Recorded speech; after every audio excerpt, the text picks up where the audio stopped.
Hello Monex family members. ఇప్పుడైతే meeting almost అయిపోవచ్చిందండి. మీటింగ్కి సంబంధించి చూసుకుంటే మన సిఇఓ సార్ అయితే ఎంట్రీ ఇచ్చారు. ఇంక అందుకోకుండా సిఇఓ సార్కి సంబంధించి మనకి ఒక ఇంట్రడక్షన్ వీడియో లాగా అయితే ఆయన మొత్తం బయోగ్రఫీని అయితే ఎక్స్ప్లెయిన్ చేశారు. అది కూడా ఈ వీడియోలో అయితే ఉంది. కాబట్టి మోనెక్స్ అనేది చాలా అద్భుతంగా ఉండబోతుంది. దీనికి సంబంధించి డిస్క్రిప్షన్లో వీడియో ఇచ్చాను, ఒకసారి చూడండి. ఇంట్రెస్ట్ ఉన్న వాళ్ళు వెంటనే జాయిన్ అవ్వండి. ఇప్పుడైతే మనకి మోనెక్స్ లాంచింగ్ అయితే జరుగుతుంది కాబట్టి ఇప్పటి నుంచి చాలా అద్భుతంగా ఉండబోతుందండి. ఈ ఛాన్స్ని ఎవరు మిస్ అవ్వద్దు, చాలా అద్భుతంగా ఉండబోతుంది.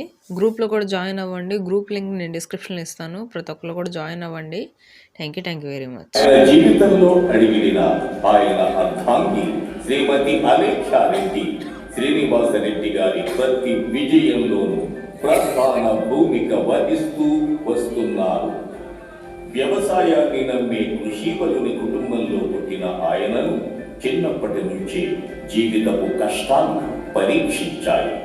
ఎన్నో సమస్యలు, ఎన్నో అవమానాలు, ఎన్నో ఎత్తుపల్లాలు, ఎన్నో అడ్డంకుల్ని ఎదుర్కొని తనపై పడిన రాళ్లను పూల పాన్పుగా మలుచుకుని అడుగడుగునా ముందుకు సాగుతూ నిరంతర కృషి ఫలంగా సాగు లాభాల్ని సాధించారు శ్రీ బాకీ శ్రీనివాసరెడ్డి.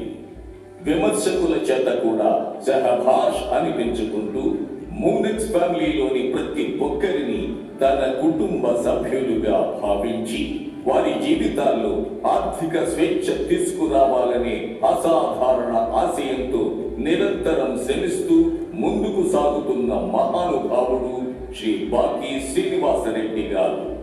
తనకు వచ్చిన ఆలోచన సమాజ సేవ చెయ్యాలి, నిరుపేదల్ని సైతం కోటీశ్వర్లను చెయ్యాలి.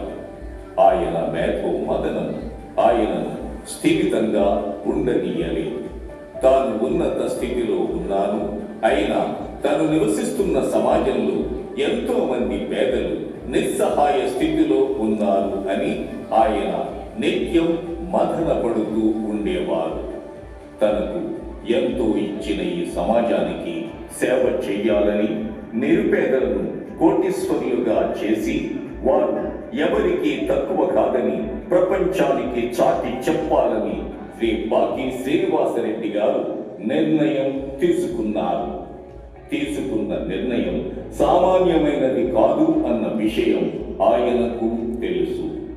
కానీ ఒక్కసారి నిర్ణయం అంటూ తీసుకున్నాక వెనకడుగు వేసే ప్రసక్తే లేదు ఆయనకు. వెనకడుగు వెయ్యలేనంత బలంగా ఆయన నిశ్చయించుకున్నారు. అందుకే ఎన్ని ఆటంకాలు ఎదురైనా, ఎన్ని సమస్యలు సవాళ్లు విసిరినా వెనుదిరిగి చూడకూడదు అనే మహా సంకల్పంతో పేదరికంపై అంతర్యుద్ధాన్ని ప్రారంభించారు శ్రీ బాకీ శ్రీనివాసరెడ్డి గారు. పేదవాడిని కోటీశ్వరుణ్ణి చెయ్యాలి అనే లక్ష్యంతో బాకీ శ్రీనివాసరెడ్డి గారు సుదీర్ఘమైన కష్టపూరితమైన ప్రయాణానికి శ్రీకారం చుట్టారు. 4 సంవత్సరాల పాటు విశ్రాంతి లేకుండా రోజుకు 21 గంటలు సమగ్ర కృషి చేశారు. ఆ నిరంతర శ్రమే ఆయనను పేదలకు మార్గదర్శిగా మార్చింది. అయితే ఒకే ఒక్క ప్రశ్న ఆయనను వేధించడం ప్రారంభించింది. పేదవాళ్లను కోటీశ్వర్లను చేయడం ఎలా? ఆయన మస్తిష్కంలో జరిగిన మేధో మథనాలు, ఆలోచనల తర్వాత ఈ ప్రశ్నకు జవాబు లభించింది. అప్పుడప్పుడే ప్రపంచాన్ని పూర్తిగా ప్రభావితం చేస్తున్న క్రిప్టో కరెన్సీపై ఆయన దృష్టి పడింది. కరెన్సీ స్థానంలో డిజిటల్ కరెన్సీ